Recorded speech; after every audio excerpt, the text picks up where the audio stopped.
আসলে আজকে রাজবাড়া হবে, তাই জন্য প্রিপারেশন চলছে। এই জন্য আজকে বেগুনের ডাল নিয়ে ওকে পেস্ট বানিয়ে নেবে, তারপরে ভালো করে একদম মাখাতে হবে। তার জন্য যাতে ওতে ভালো করে মাখে, যাতে ওতে একটাও গাঢ় কিছু না থাকে। তারপরে তেল ভালো করে গরম করে তারপরে এদিকে সিরা বানাতে হবে, চিনি দিয়ে সিরা বানিয়ে ওইদিকে তারপরে বেগুনের ডাল সিরাটা ভালো করে একটু লাল লাল টাইপের করতে হবে।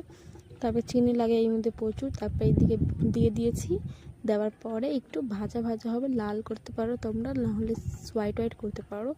আমরা একটু হালকা লাল করে সিরার মধ্যে ছাড়তে হবে। সিরার মধ্যে ছেড়ে তারপরেই কিছুদের রাখলে, আধ ঘন্টা 1 ঘন্টা রাখলে তারপরে খেতে খুব ভালো লাগে। তারপরে আমি একটু একটু করে ভাজছিলাম।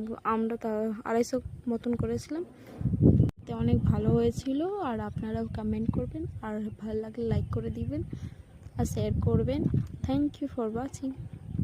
গোল গোল দিলে তোমার ভালো হবে, ন্যাড়া বেঁকা দিলে অতটা ভালো হয় না, রস ঢোকে না ভিতরে।